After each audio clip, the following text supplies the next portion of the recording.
There's this one little three-digit number that can either swing open the door to your dream home or slam it right in your face. Yep, we are talking about your credit score. So in this explainer, we're going to crack the code on that number and give you 5 real, actionable ways you can boost it. And fast. For so many of us, our credit score just feels like this random number that a secret machine spits out, right? It goes up a few points, it drops a few points, and you're left scratching your head wondering why. It can feel like you're playing a game where nobody ever told you the rules. But here's why this is so important right now. That number is more than just a number. It's the key that unlocks your financial life. It can be the difference between getting a great rate on a car loan or being stuck paying sky-high interest for years. Honestly, getting a handle on this score is all about taking back control of your financial freedom.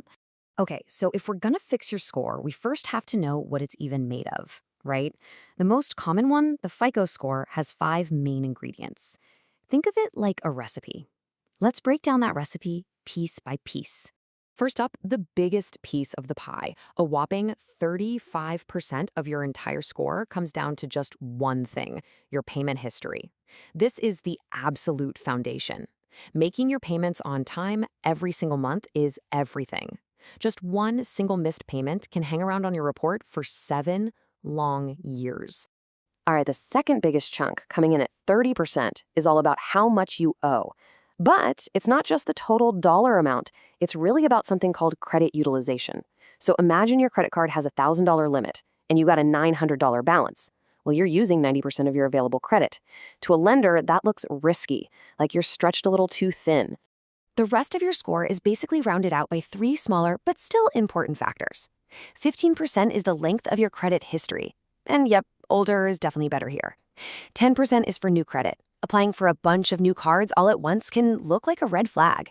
And that final 10%, that's your credit mix. Lenders just like to see that you can responsibly handle different kinds of debt. Like a credit card, maybe a car loan, and a mortgage. So there you have it. That's the whole picture. See? It's not some big mystery. It's really just a formula.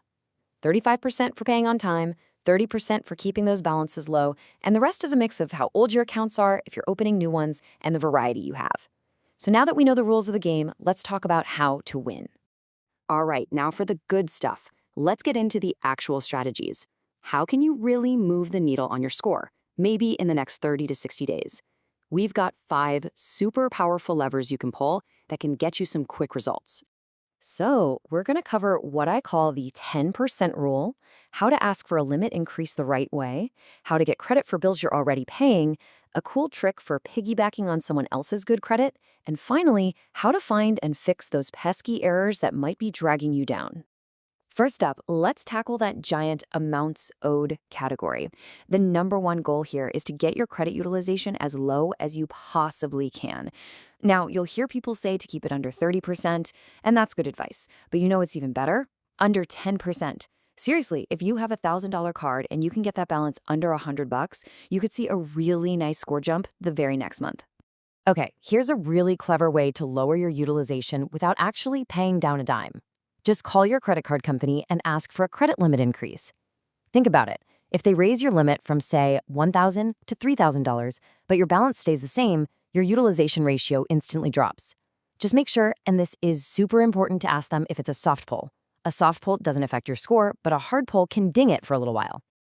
I bet you're already making a ton of on-time payments that are not helping your score at all. I'm talking about things like your rent, your cell phone, your Netflix. Well, new tools like Experian Boost and other rent reporting services actually let you add those payments to your credit file. This is basically free, positive payment history that you're earning every single month anyway. Why not get credit for it? This next one is a strategy some people call piggybacking.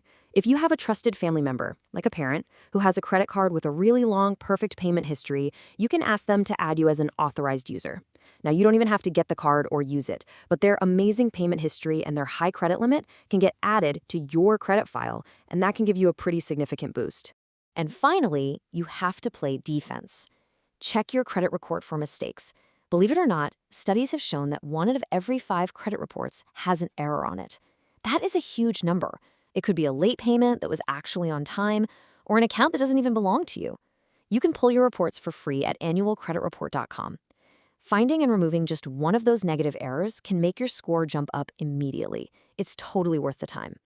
So, look, while all these fixes can work pretty fast, they all kind of point to a bigger picture here.